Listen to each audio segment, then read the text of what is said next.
অসম চৰকাৰে 5খন নতুন আঁচনি ৰূপায়ণৰ বাবে আগবাঢ়িছোঁ। তাৰ প্ৰথম আঁচনিটো হ'ল অৰুণোদয় 3.0। ওদালগুৰি জিলাত আগতে 58,000 পৰিয়ালে অৰুণোদয় পাইছিল। এইবাৰ আমি হিতাধিকাৰীৰ সংখ্যা 1,18,000 পৰিয়াললৈ বৃদ্ধি কৰিছোঁ।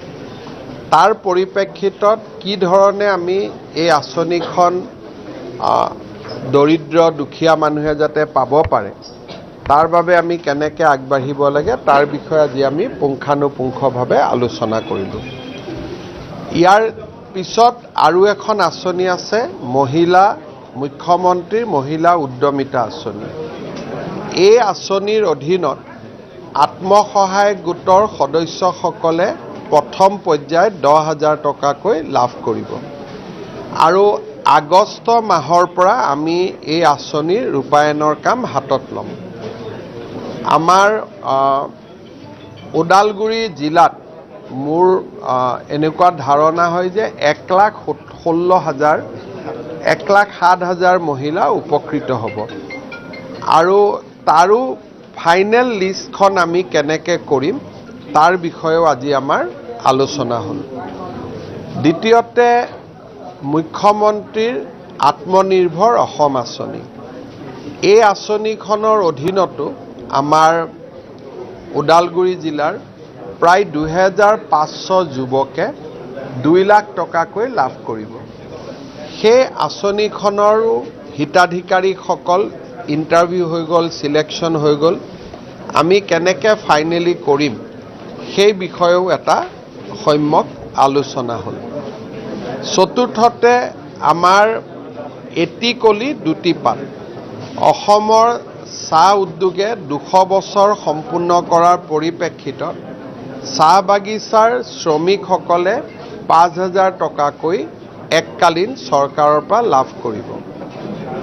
তাৰ আঁচনিখন ওদালগুৰি জিলাৰ বাগানৰ প্ৰতিজন শ্ৰমিকে যাতে এই আঁচনিৰ সুবিধা পাব পাৰে তাৰ বিষয়েও আজি আমি ইয়াতে আলোচনা কৰোঁ।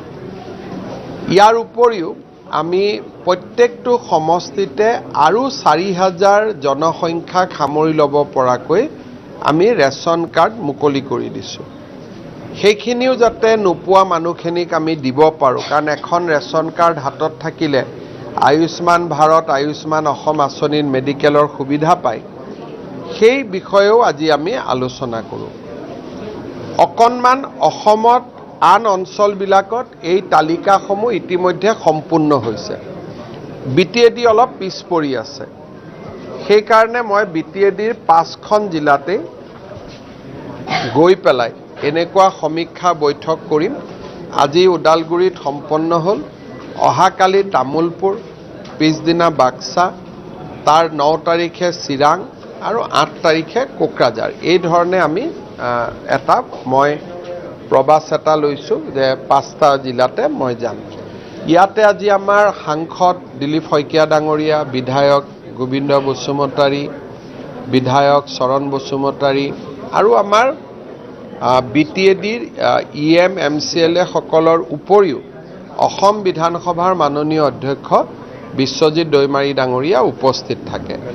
আনজন বিধায়ক দুৰ্গাদাস বড়ো, তেখেতে এছেম্বলি টিম এটা ডিব্ৰুগড় যাবলগীয়া হোৱাৰ বাবে সভাত উপস্থিত থাকিব পৰা নাই। এই গোটেই কামখিনি আমাৰ অভিভাৱক মন্ত্ৰী পীযুষ হাজৰিকাই চায়ে আছে। তথাপিতো মই আজি এটা বৈঠক কৰি গ'লোঁ যাতে কাৰোবাৰ কিবা যদি কনফিউজন আছে নোহোৱা হয়। আৰু আজি এই বৈঠকখন সম্পূৰ্ণ অৰাজনৈতিক আছিল। আমাৰ BJP দলৰ MCLA বা EM সকলো আছিলে, UPPL দলৰো আছিলে, BPFৰ ফালৰ পৰাও চৰণ নাৰ্জাৰী আছিলে। গতিকে এটা বিকাশৰ ক্ষেত্ৰত মই ভাবোঁ যে আজিৰ বৈঠকখন বহুত লাভদায়ক হ'ব। ওদালগুৰিৰ প্ৰায় 2 লাখতকৈও অধিক পৰিয়াল উপকৃত হ'ব।